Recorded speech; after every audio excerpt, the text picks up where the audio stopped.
Episode 3. Episode 3, mate. Is this a real episode? We're going to put this up. Yeah? I think so. All right. Just a short little episode. Okay, so we'll snippet.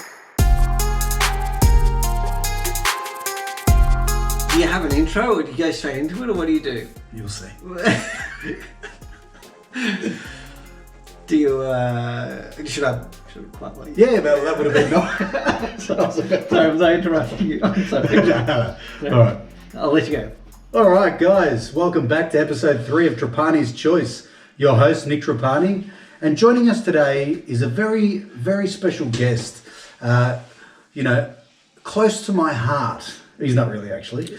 He's, look, I'm sure in the last 2 episodes you guys have sort of heard me carry on a little bit that I'm on my own and that the talent needs to be looked after and whatnot. And the guy that I've got with me today, he's going to be our videographer. And he's a very talented filmer. Look, it's not that hard. But I don't know how to do it. And he heard the call out and everything. I think he got a little bit affected by the fact that in the last episodes, there's been some technical difficulties and whatnot trying to get it set up. So he's definitely come down today to start righting the wrongs. And today joining me, we've got the young Gunn. Hello, Nick. How you doing, mate? How you going? Thank you for having me on Trapani's Choice. Can you hear my voice? I'm nervous. Oh, you my sound voice lovely. My You voice sound lovely. is quivering. I'm breaking a sweat. It's the presence. Nervous. It's the presence. It is the yeah. presence. It is. The presence that I never got coming out. Well, I gave you a beautiful you gin did. and tonic, and It was nice. we've What had is a it? couple of drinks. Look, I won't drop names. Thanks, Fly. I won't drop names. So basically, to let you guys know, we're still set up in a studio in my garage here, which is quite good. Cozy. The COVID-19 has got us social distancing. Yeah. But look, what I want to start off today, Will, is I want you to tell us who you are and what you do. What do you do, mate? Well, if we go way back to high school, we did drama. Well, actually, we did drama together back in high school. And then that kind of led me on to media and filming and things like that. And I did study for a couple of years at RMIT. And then I went... You finished, right? You finished the study? Yeah, finished the study. I finished the study at RMIT in 2007. Fucking years and years ago. And then I started doing freelancing. So I started freelancing as a operator, assistant, cutting my teeth, learning the trade. And then, now I'm working at a car company doing all their online content, video content, commercials, things like that. They told me they were sending me someone that actually That's what I got told when I started. I assumed that you were the right guy. So are you qualified to basically be filming, setting this? No, I have no qualification whatsoever. Well, the funny part about that is that I'm not actually qualified as the host. I've had no experience. I'm not even funny. They say that I'm a comedian. I've never told a joke that got a laugh. Well, telling some truths there, Nick. Truth bombs. So we're starting up telling truths from the beginning. So let's start off. Speaking of truths, and it's funny because when you have people on, usually you sort of research their background, but us knowing each other we've known each other for a long time. So we started off year 7 as young kids, and one thing that we both had in common was we both had a lot of acne. When I look at the similarities, I remember we both started Roaccutane at a very young age. We did. And It was torture.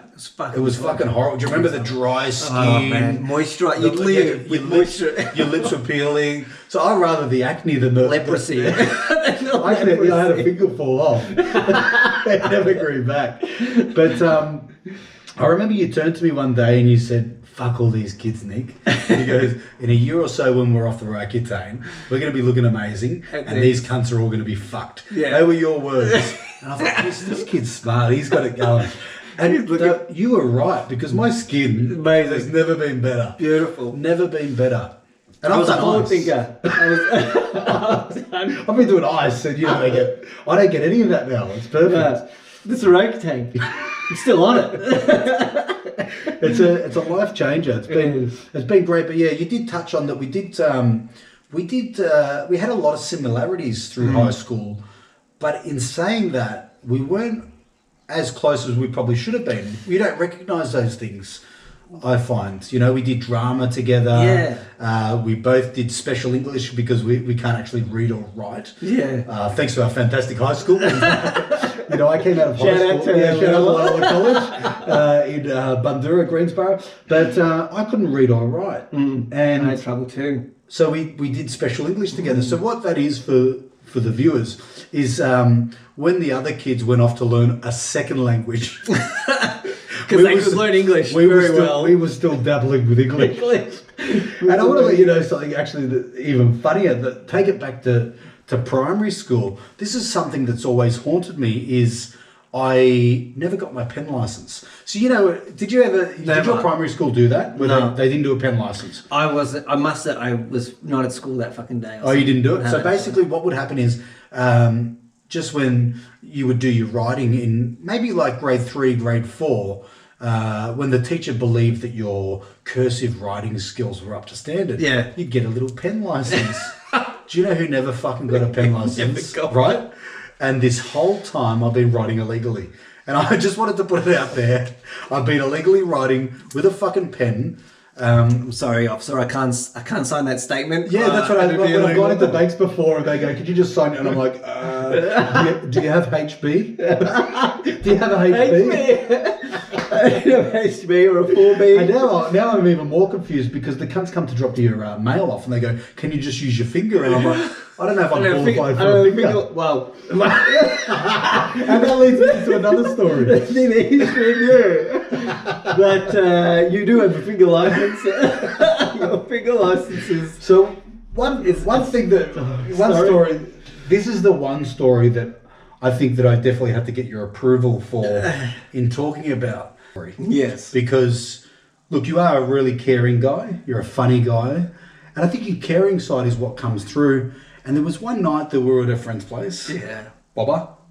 And we had a couple of ladies over. We were quite young. We might have been about, what, we were 15? Yeah, 15. 16 at the most. Yeah, 16. And... Come on, ladies, so far. Well, they weren't ladies, were they? One of them wasn't. We're not going to go into who they were, but you were dating someone, a loosely term. You weren't dating them. It was just a... young teenagers. Young teenagers. Young teenagers just doing what young teenagers do. I'm going to blame you and Bobba because you were both seeing someone and there was 3 other people and Mahale being on this as well. This story involves him. And you only bought one friend for the other 3 guys. And... So how dare I? Look, I don't know how it all went down, but you were in a separate room, and we were all getting it on, so to speak. And not the guys, but next thing you know, the door opened and fucking He-Man walked in with a vacuum cleaner attachment to come protect and serve his my friend's friend. My friend's friend. It was. I was just like, I was concerned about her being in a room with 3 other guys. I was like, can she look after herself? Well, look, Bobba was there with his lovely lady at the time as well. Was he in the same room as you guys? He was in the same room as us. So we're all in the same room together. And you must have gone out for a smoke or something and come back in and thought there was trouble. Which there wasn't, because we actually weren't with that girl. Yeah. See how I gave you a little... We weren't with that girl. We weren't with her. But you thought that there might have been some trouble. And you came in swinging a vacuum cleaner attachment at my head. I was drunk. I feel like I was doing something for the greater good of human beings, but I thought I was doing something good. That's it. I'm sticking by it. As a 15-year-old boy, I was doing something good. I think that really it adds to your character of who you are, and you know. You are a very kind, caring person, and you do put others in front of your feelings, even other people's feelings in front of your best mates. Right? Because they can look after themselves. I know they can look after themselves. I was more concerned about the girl in the situation. Which is fair, and look, and because we all do agree that. I also felt like I put her in the situation. Do you know what I mean? Like if you take it back to this kind of the night itself, I feel like I Well, you brought her. brought her over, so I was like, so you got to look after her. yeah, I feel like I had to kind of, And protect her from my friends. and I think, look, but that's who you are, and that's the kind of caring person that you have always been. And just imagine if you did take to this face with a vacuum cleaner attachment. I would have been very disappointed with myself later. Because I didn't look. Do you know what came over me? I was like, all that Roaccutane. I don't want to ruin all the goodness that is done. I might just put this vacuum cleaner down. Don't want to ruin the goodness that's done. Oh, imagine that. The purpose it's and I think I would have just finished my last course not long before that. So I was just looking my best. I can't do it to him. I know the pain he's gone through. I feel it. I empathise with the pain. I'm like, I can't damage that face now. But speaking of high school times and when we met, I think it'd be good just to sort of understand a little bit and for the audience to know who I am as a person. You were a very large character. You were very larger than life. Fat. Yeah, huge. You were fucking huge. The Italian bastard. You were very your personality is very, you got a big, very person. You got a very big personality. You are centre stage no matter where you are. Even if you don't mean to do it, you seem to be always, you're always present in your environment wherever you are. You always and you're always a centre stage, so you're a big personality. Yeah. And we've noticed that. I've noticed that growing up with you, even we did drama class together, and then that all kind of spewed out there too as well. Just going to parties and stuff, rocking up with you was you always knew you were going in with a good. You're already a step up from everyone else there. When you say good, a lot of people tried to belt me when I went to that. Yeah, but exactly. So you always knew that you're walking in there. You're walking in with you're going to be noticed. You're going to be noticed walking in. My one line when I walk into a party or something like that is, and I think it's a little bit of arrogance, but I always say, "All right, guys, you can relax." Yeah. I'm here now. The party's fucking begun. Yeah, that's right. And you knew, going to parties, you knew that. I love to party. Yeah. I just, not party, I love to just have a good time. And I want others to have a good time too. Yeah. So when I get there, it's like, if you guys are a little bit down or whatever, it's about to change now. We're about to have a really good fucking time. Yeah. And what I've also noticed as you've gotten older, and look, we probably didn't see each other for a period of time after high school. And we can get into that in a moment. Yeah, where a few of us didn't. But the change from the change that I've seen with you is that also you're very interested in what other people are doing as well. I appreciate that, mate. Thanks. And I think that's also a big step in the podcast is looking at people. I think I do evaluate people and look at people as, and I'm very interested, one, for a comic perspective. I love people's mannerisms and who they are and how I can mimic them in certain ways, because that's part of my comedy and what I love. Yeah. But I think as I have evolved and everything like that, it is about learning about how everyone is different and their little bits and pieces and what they bring to something. Yeah. And I guess because look, when we were 15, 16, talking about getting in fights and everything, because I did go in quite fucking... Yeah. I come across very arrogant and didn't give a fuck about anyone else, really. Big personality. And I think as I've sort of established who I am, you need to learn when to pull that back if you have upset someone or read people a certain way. So I guess that's why I do look at everyone and watch what's happening, because if someone doesn't like one of my jokes or what I've said and I've offended them, I need to know whether I like that person or I don't.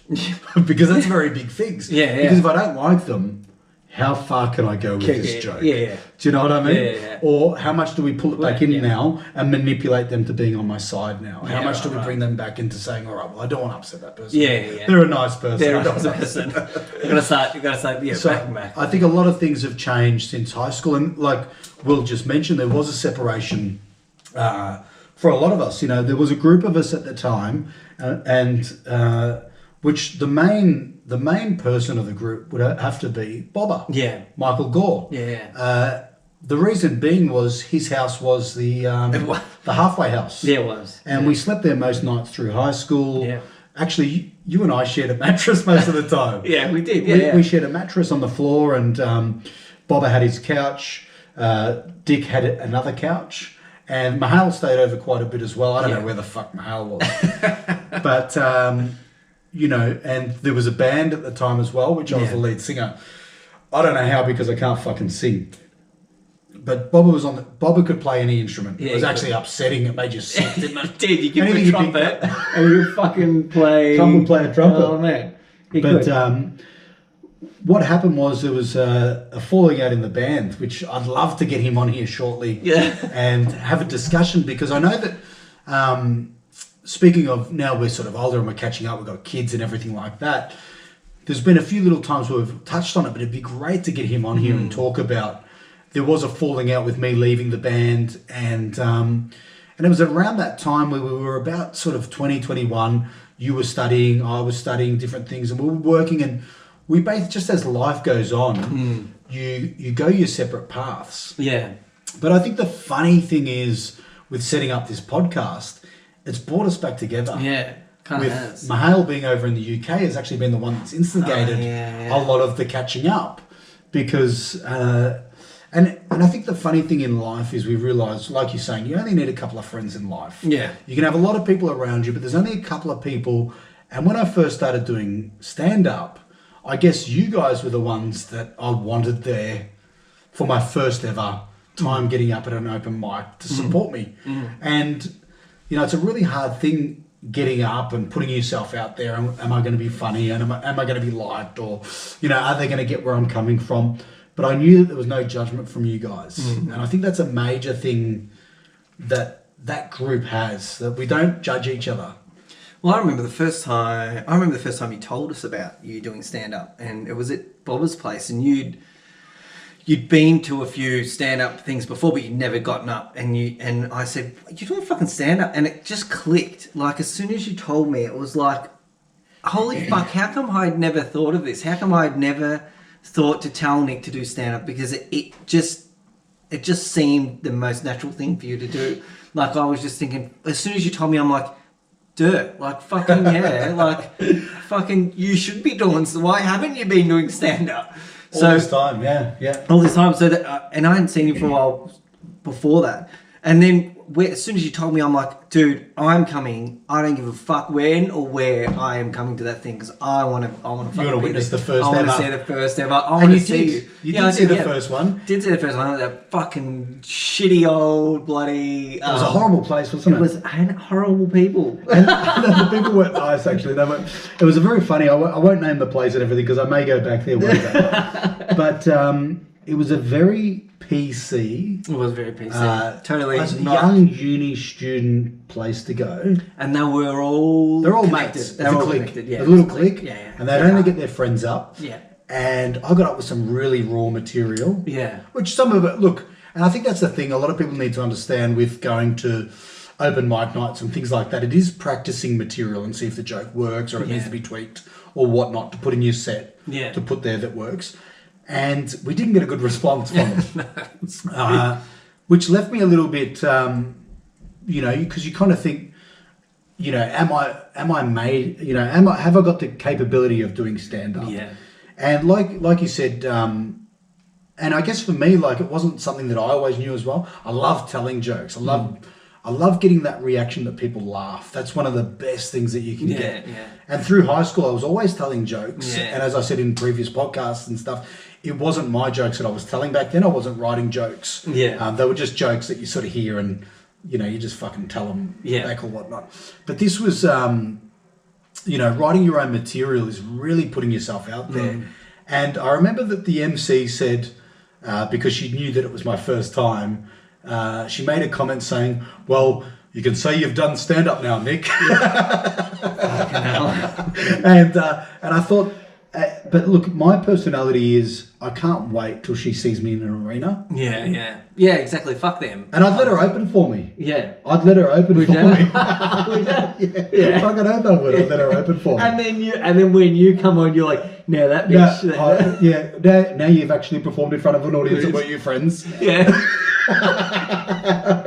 Because they all laughed at each other's jokes, didn't they? They really fucking laughed. And then you were telling me, because you'd been there a couple of times, you were telling me that they had the same set. They had the same set week in, week out. They did, yeah. So what they would do is they'd tell the same jokes. Yeah. And because what this place would do is they'd call your name out of the hat. Yeah. And whether or not you got up. So they had the first bracket. Yeah. That was pre-done. Pre-done, yeah. And then new people or whatnot would get up and they'd pull their name, but they won't actually write everyone's name down. So they still want to manipulate whose name gets called out. Yeah.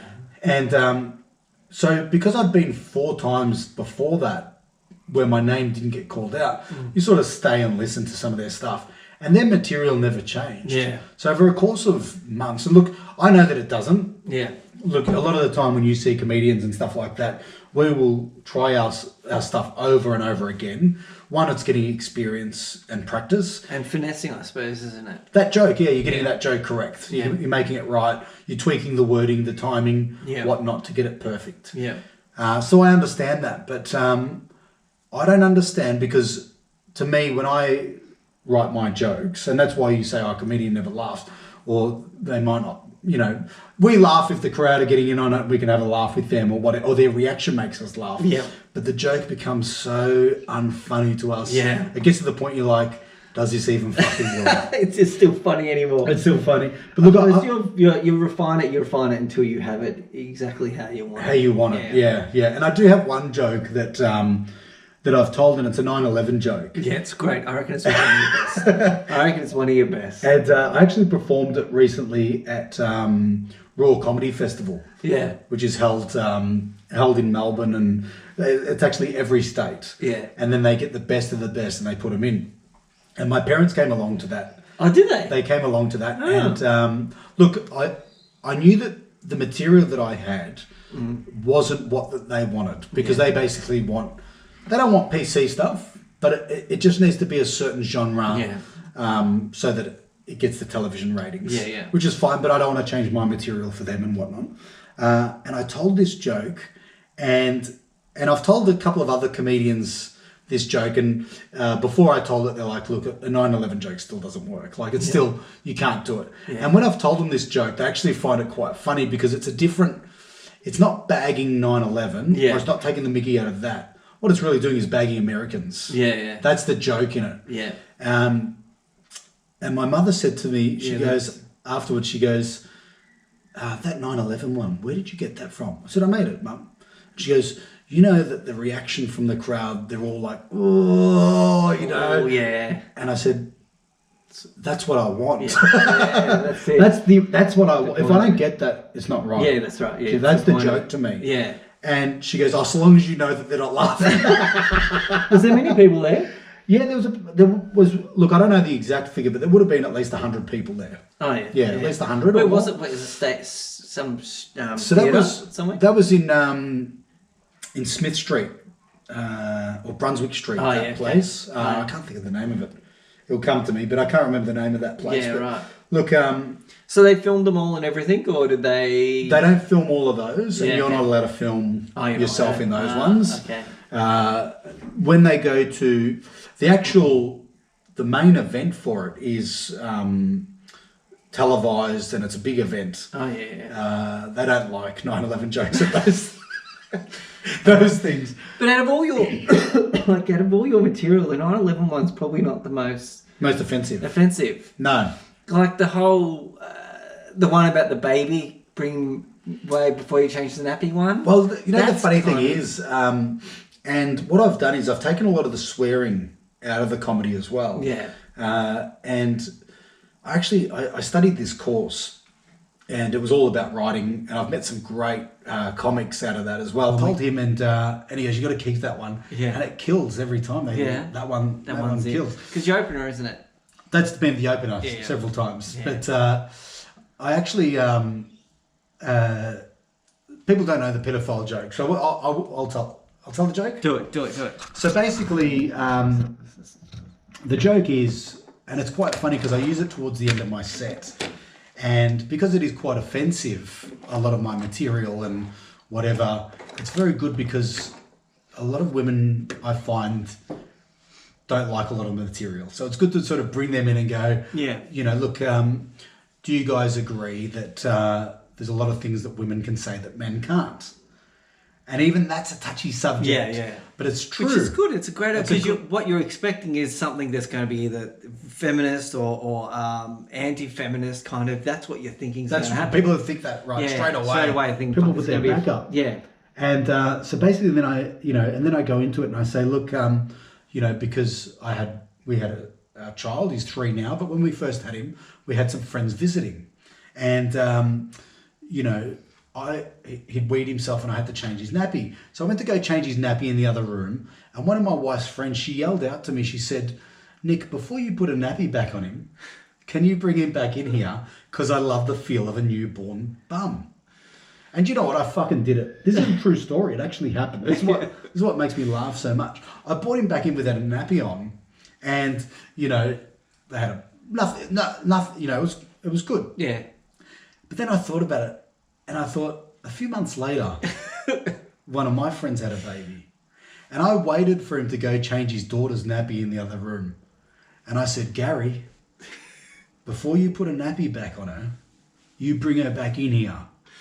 And I leave it at that. Yeah, it's great. It's so good. It's a funny thing, isn't it? Yeah, it's a funny thing. It's very funny. And it's good because it's a societal thing. It's like you're taking something that's in society at the moment, and you're kind of twisting it and having a look at it in a different light, and it's clever. There's still that maternal thing with women, right? We do perceive women to be the maternal one, and I think what's funny about that joke is, I guess no one in the crowd knows that I'm actually a stay-at-home dad.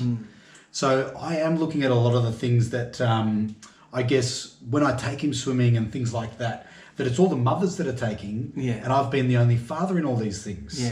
And a lot of the times, even the instructors will be like, can all the mums do this with the babies? And I'm like, what about the dads? So I'm looking at it from a completely different point of view as the father being the maternal one, I guess, and having to take on that role.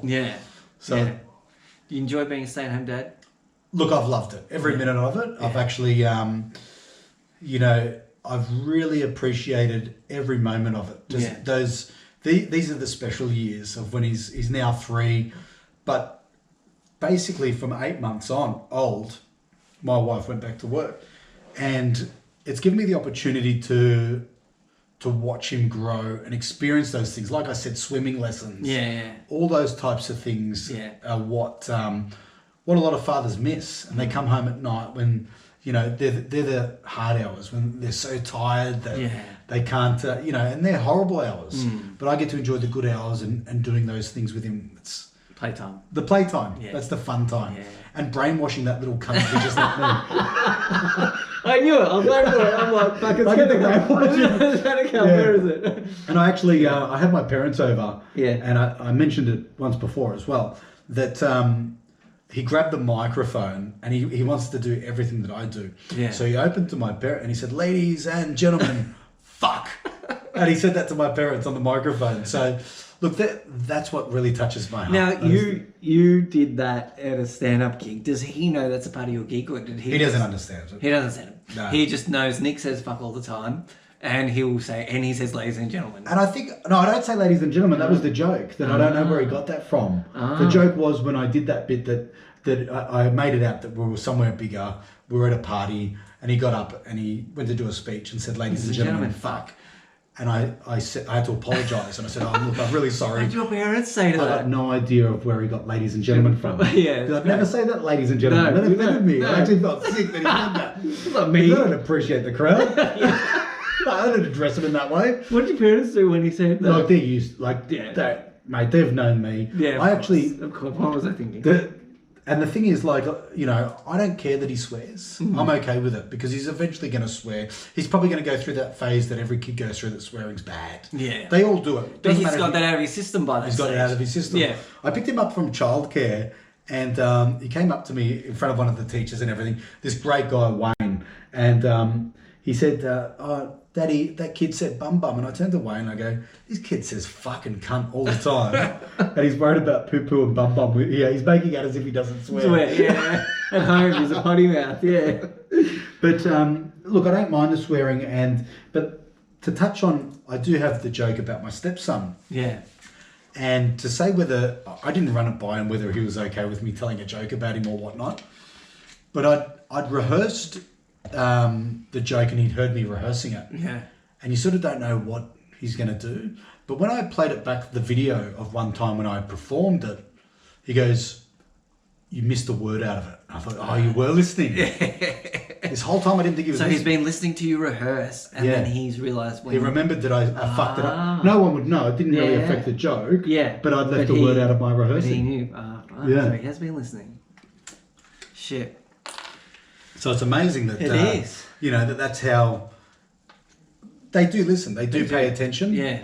And whatnot. But they don't want to let you know that they are. They don't want. But he gave away a big secret. He did. He gave away a big tip, and I picked up straight away that he's been fucking paying attention. Yeah. But look, I think it's great having you on board now, and I really appreciate this time of us being able to hang out again. I don't think our partners will agree. No. Because he's like, "Where are you going next?" Well, don't come back too late. Now, recently I did take you out. Straight when you come home. Come straight home. Go straight home and and no narcotics, I suppose. I think because I did take you out recently, and it was to film our promo. Yeah, that we did, and we went out for a steak afterwards, and it was a good night. We went out to a couple of bars afterwards. Yeah. And we didn't get home till about 4 a.m. Yeah, I think it was. 4 o'clock. And it was Dick's fault. He wanted to stay out. We did. We were partying a bit too hard. hard. He likes the shots. And and so now I think she is wary of you coming out with me and whatnot. Yeah, so I think we have to do. Yeah, we do have to let her know that not every time he's going to be like that. You are going to come just home every other hour tonight. and so I won't keep you too long today, but I just really wanted to let you know that I appreciate having you around. And if I could have anyone doing this stuff with me, I feel like you're the right person. Oh, you know, man. when Mahal mentioned to me, "Oh, we should get Will to film," like you had that with me with the stand-up comedy, that to me was like, fuck yeah. Yeah. Because when we're in LA and we're fucking living the dream, I want you and your little fucking, because you'd wear the most bright coloured board shorts out on the beach, you know what I mean? Fucking totally. And I want you to come on this journey with us. So it's the right fit having you. Yeah. And I guess even though we did have years apart, you still know who I am and what my morals and what I stand for. Yeah. And what I would want out of something. So I think it's great having you here. Yeah, thanks. And I appreciate it, mate. It's good. I like getting involved with someone that's got such a big passion for something. I feed off that shit. Like with the way you talk about it and the way you're so involved and so passionate about this comedy and the podcast and everything. I feed off that shit and I love it and I want to be around it. And but that's with any of my friends, any time they have a passion that I try and make them pursue it as hard as I possibly can. Because I'm like, you want to do that shit, you want to do it, you want to make a living from it, you want to be doing it every fucking day of your life. So I'm here to help in any way. No, I appreciate that, mate. I fucking want to do And I've exhausted all avenues. And there's not much else that I've really got going for me. And I've only got a limited amount of years where I'll still look half okay as well. Podcast will cover the rest of that. You can just do audio. Then, I'll start to wean out the video. It'll just be all audio. Well, at that stage, hopefully we have a makeup artist in there fixing you up. We'll get you on a training regime. I did my makeup today. I thought that was the... I might have to chat about that afterwards. No, but look, I think we'll leave it there. But I really appreciate you coming down here today, especially in these times. Yeah. And we haven't breached our social distancing. We've stayed apart, and you've come into the studio. And I just appreciate you taking your time out of this, because it is hard for a lot of people in this time to get out and do these things and take time out of what you're doing with your family. Yeah. To come here and be a part of this. Yeah. And we do want to push through, and I think it's a big thing pushing through in this time, because we want to let people know that nothing will fucking stop us. Yeah. Nothing. Not a virus. Not 5G. No. Nothing. Nothing's going to stop us. Nothing. So thanks for coming down to Trapani's Choice. Thanks for having me, Nick. And thanks for tuning in to Trapani's Choice. And I'll see you guys soon. Thank you.